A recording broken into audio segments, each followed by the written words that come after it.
Hello and welcome to another episode of Raw Chatter. I am your host speaking, Vicky Midwood, behavioural strategist and integrative health consultant. I help you to think, feel and function better. Now, today I'm going to expand on something that I shared in posts over the weekend on Facebook and on LinkedIn and on Instagram. And it was about, if you recall, it was a 4-day week last week because we had the bank holiday on the Monday. And it was about asking people to look at what they were actually doing with that weekend. What were they telling themselves they had to do? Was it along the lines of, I've had one day less, therefore I need to somehow make up for it? Or were you just going to enjoy the weekend and switch off and relax? Now, this is something that a lot of people recognize that they just aren't very good at doing. Okay, so I'm going to talk about switching off, why we can't switch off as high performers. Why is it so hard? I'm also going to be talking about rumination.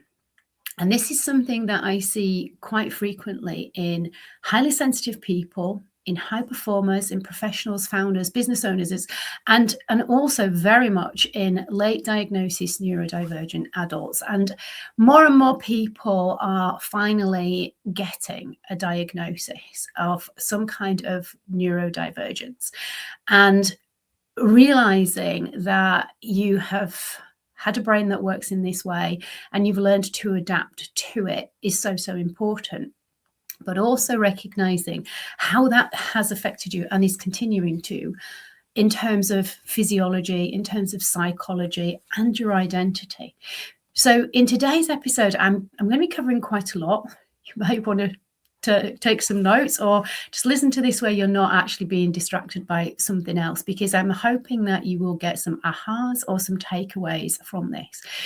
So I'm going to be looking at rumination, thought loops, the replaying, the over-analyzing, the ability to switch off. And honestly, most people don't even realize that this is the thing that is exhausting them more than anything. It's not the business, it's not your to-do list, it's not your workload, it's not even necessarily the pressure, but it's the constant mental looping that is happening underneath it all. It could be one comment, a look, an email, an awkward interaction, one client or customer message that feels slightly off, and then suddenly your brain is replaying it for the next 5 or 6 hours. You're trying to work, you're trying to focus, and I'm sure you've done this. You're reading an email, or you may be reading some kind of report, and you realize that just none of it's gone in. You don't actually know what you've read. You're trying to focus, you're not focusing. Maybe with family, you're just trying to be present, but you're just not there. Mentally, you are off somewhere else, replaying conversations in your head. Perhaps you're predicting outcomes. Maybe you're analyzing tone of the person whose conversation you're replaying, or yourself, how you answered it. You're questioning yourself. You're trying to work out what they meant, trying to avoid getting something wrong, trying to gain certainty. And this rumination and overthinking, and I'm going to separate these two in a second, but this is something that is really common in so many late diagnosis ADHD and autistic founders and professionals, right? We want to get it right. We've got this perfectionism streak. We've got these high expectations of ourselves, and we want to appear to always know exactly what we're doing. Of course, that's why we think that people trust us. Yeah, and it's even more prevalent in people who on the outside look extremely highly capable, because these are the people who have spent their entire lives, and you may well be one of them, learning to survive through hyper awareness. Now, extra sensitive people, hypersensitive people, don't necessarily mean people with ADHD or autism, but you will also do this. You will read the room. You will anticipate a reaction. You will mask. You will absolutely over prepare. You'll try and do anything to avoid mistakes because you're trying to stay emotionally safe. Now, this was me. And it's only by doing this work on myself that I recognize that I don't have ADHD or autism. Well, as far as any of the testing that I've done has shown up, for sure. But absolutely hyper aware, hypersensitive to certain things, to conversations, to words, because I didn't realize it at the time, but I was trying to stay emotionally safe. Because of my childhood, because of my background, that's what I learned that I needed to do. And the problem is this: the exact same patterns that help business owners and high achievers become successful eventually become the thing that can cause exhaustion, lack of motivation, feelings of depression, or high anxiety.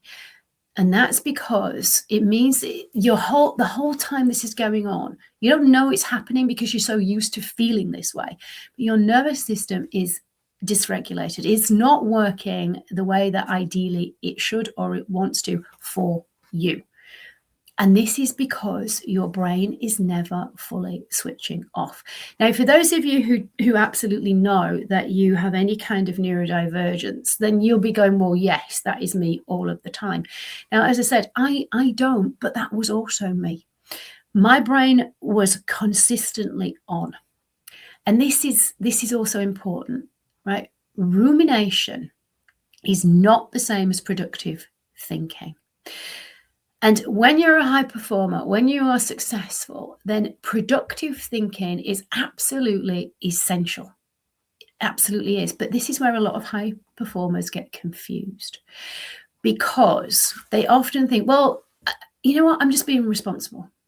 I'm just thinking things through. I'm problem solving. But there's a huge difference between solving a problem and emotionally looping yourself into a state of exhaustion. And most rumination is not actually productive. It's not usually problem solving. What it is, it's an attempt to avoid uncertainty, avoid rejection, avoid feeling emotionally uncomfortable. It's to avoid pain or prevent future pain. And it's to feel a sense of being in control. And when we're ruminating on things about, I should say this, and they'll say that, and then I'll say this, this is the stuff that you recognize your brain is trying to protect you. It's using an old survival strategy, but it's no longer helping you. And here's the thing that most people don't realize. Your nervous system responds not only to what is happening in reality, but it responds to what your brain keeps rehearsing internally. Let me say that again. Your brain responds to your thinking, to your rehearsal, not just what is going on in real life. And that means that you can keep your body in a stress response way after the original event has finished. Why? Because you keep on going over and over it. Oh, if I'd have just said this, when they said that, I could have said this. You're reliving it, which means that you end up emotionally exhausted. And this is the very stuff that leads to struggling to sleep. It leads to feeling mentally foggy, snapping at loved ones.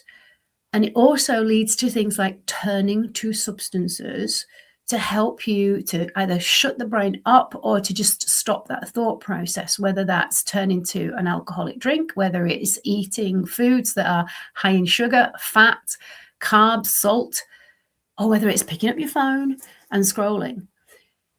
Because these are the things that will actually help your nervous system to calm down. Now, your brain knows these things work.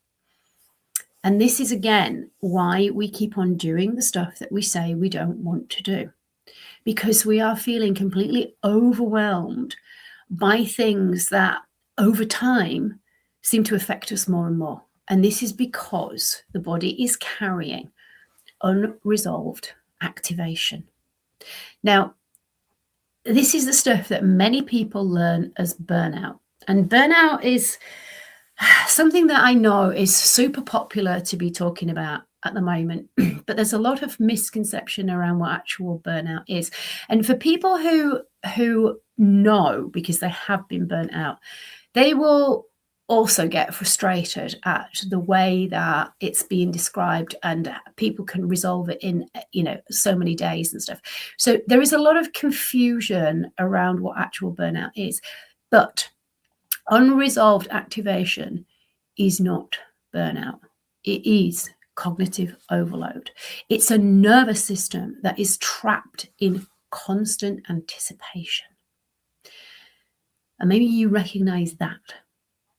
Now, if you are ADHD, autistic, high masking, trauma adapted, or a perfectionist, then this stuff can become even more intense because many high achievers have unknowingly linked safety to getting things right, being liked, performing well, avoiding criticism, staying useful, or trying to be in control.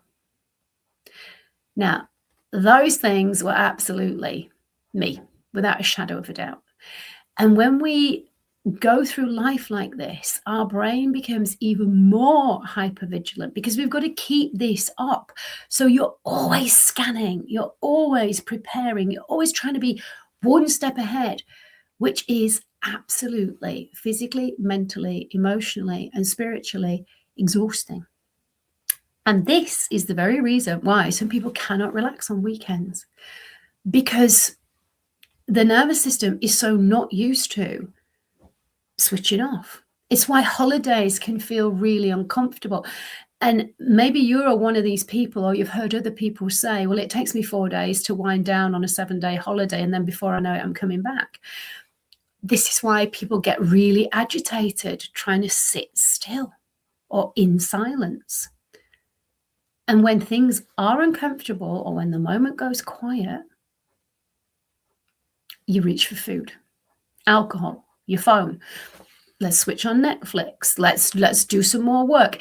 Anything at all to avoid being left alone with this constant chatter and this noise in their heads. Now, if you are going, oh my God, that's me, I want you to hear this. You're not broken. There's nothing wrong with you. You have a nervous system that has adapted. And this is the issue that many people never kind of recognize or get the opportunity to update or change, because when we continue living in this survival mode long after the original environment has changed, then we recognize that we just tell ourselves, well, this is who I am. This is how I function. This is just what I do.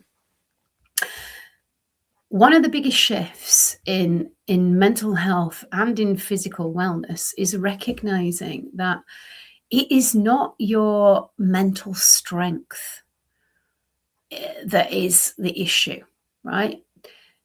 Mental strength isn't about you never getting triggered, right? We are human. We are going to get triggered by stuff, right? We are going to feel that we are uncertain, that we are uncomfortable, that we want to avoid certain things, right? And being resilient and having great mental health doesn't mean that you are somehow able to be kind of totally detached from this stuff. No. You will be triggered. You are a human. Business is emotional, right? Leadership is emotional. Relationships, they're emotional. Things will upset you, right? The tone that people use, the words that they say. But the real work, the real way that we can start to change things is by reducing the amount of time that you stay trapped in that trigger. And that is something that you can practice. Now, hands up, I would be triggered and it would throw me off for days. Sometimes even for weeks, because my brain would keep coming back to it. But now I can catch the pattern much, much faster. And it's not because I don't feel emotionally triggered by stuff. I absolutely do. But it's because I no longer automatically believe every thought my brain produces. And again, over the weekend, I put a short out on my Facebook stories. And I think I put it out on a reel as well, because thoughts are not facts and thoughts are not real. Beliefs are not facts and they're not real. And I now no longer automatically believe every thought that my brain produces. And that awareness literally changes everything. And this is where I want you to listen and kind of honestly reflect, because there's no point not being honest with yourself. This is about you. There's nobody judging your own thoughts in your own head except for you. So when your brain starts looping, ask yourself, am I actually solving something right now? Or am I spiraling? Then ask yourself, what story have I attached to this? Because we do. We attach stories to stuff that aren't necessarily true and never were. Next question. What am I assuming?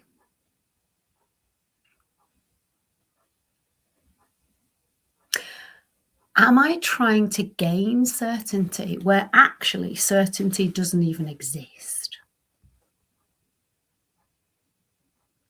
What emotion am I trying to avoid feeling? Now, when you answer those questions, you're allowing yourself to become aware. And that automatically interrupts patterns that are actually so unconscious and so fast and so automatic in you. You don't necessarily realize that that is what's happening. But when you stop and ask yourself those questions, then you can start to get that awareness. And most people never do this. They're mostly living on autopilot mentally. And you will have heard this stat probably millions of times by now. You know, we do everything. 95% of what we do is on automatic pilot, which means only 5% is conscious, right? 95% is unconscious. Now, here's the thing. With scrolling and phones and social media, and now with AI, a lot of the time, that's going to be even less. Now, when we are living on autopilot, the brain is going to believe the thoughts that we think because we keep on thinking them. And the brain is going to keep saying, danger, danger, danger. And they immediately, your brain is going to follow it, right? Without even questioning whether there is danger. Remember, your brain is trying to stop you from dying. And anything that is considered a threat in any way, shape, or form equals death as far as the oldest, fastest part of your brain is concerned. Now, very few things today equal death.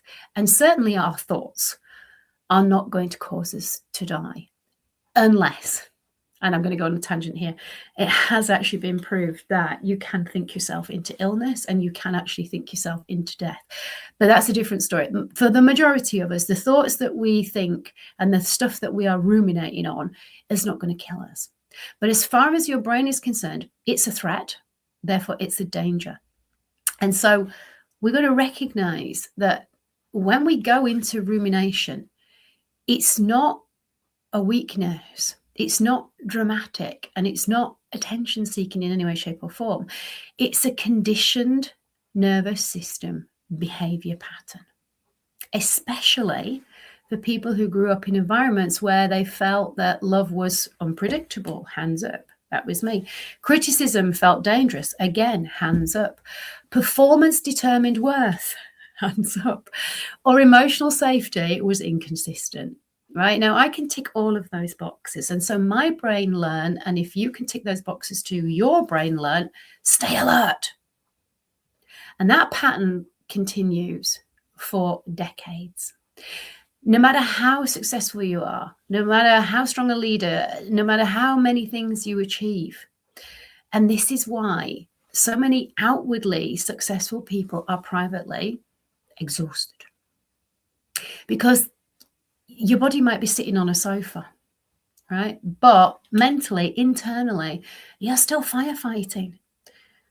And this is why productivity hacks and just deep breathing and doing relaxation techniques on their own aren't going to solve this problem. Yes, they will make you feel better in the moment. There's no doubt about that. And I'm not knocking any of those modalities at all. But you cannot outplan a dysregulated nervous system, and you can't outthink chronic internal threat scanning. You definitely can't heal it by trying to think positive. And I am a great one for looking at a positive side of things, but also we've got to recognize that we need to be able to look at all sides of things. And the key stuff is awareness first of what you're doing, and then breaking those automatic patterns, because that's what it's all about, is recognizing the patterns. Pattern recognition means that you can learn to separate facts from assumptions. You can really check in with what's real from what your brain is predicting, because our brain is a prediction organ. It is going to look at the past and try and predict what is going to happen based upon the evidence that it has from the experiences that it's already been through. Right? It is excellent at prediction. It's also excellent at adapting. And therefore, we've got to recognize that if we keep thinking certain things and we keep having these same predictions, then we're going to create patterns of behavior that keep reinforcing these. And then these thoughts become our identity. But it's not who you are, because you are not your thoughts. You are the observer of them. And if you can be more aware of your internal patterns, then the faster you're going to be able to kind of return yourself to baseline, instead of losing days or weeks or months inside emotional spirals, which quite honestly are flipping exhausting. And this is the stuff that I think might be one of the most important high performance skills anybody can develop. If you really want help with this stuff, then please do get in touch with me. Jump on a call or take me up on my performance cost assessment, because I promise you this, you are not the only person living like this. And when we turn to, is it the food that I'm eating? Is it my to-do list? Is it the behavior patterns? Is it because I'm drinking too much or I'm having too much caffeine? Or is it because I'm not moving or sleeping that I'm exhausted? This is a real big part of the process that gets missed. And I really recommend that if you look at those questions again, and they're going to be in the description, they'll be in the show notes, write them down, take a screenshot of them, utilize them to help you become aware of, are you actually productively thinking to help yourself, your business, your relationships, the quality of life? Or are you ruminating on stuff that actually is going to leave you feeling exhausted, depressed, anxious, not motivated? Because once you have that awareness, you can then take steps to change it. And if you've got that awareness, but you're not sure what to do, then this is where I invite you to drop me a line. Leave a comment in the comments, give me a like, give me a subscribe, or send me a private email or a message on social media, and I will get back to you, because I fully understand how exhausting this stuff can be and how this internal spiraling can create physical illness. And this is the stuff that many people don't realize. We can ruminate and we can think ourselves into health issues. And you can change that very, very quickly once you understand and get the pattern awareness. So if this has hit home to you, then please do leave a comment or get in touch. And if you think it's going to be helpful to somebody else that you know, please share it, because our brain never truly switches off.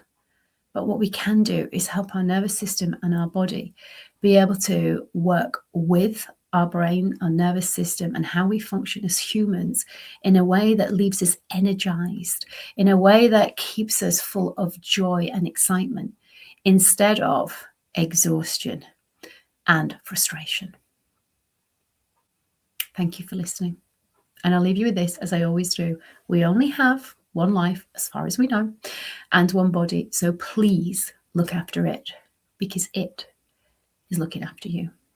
Until next time, take care of yourself.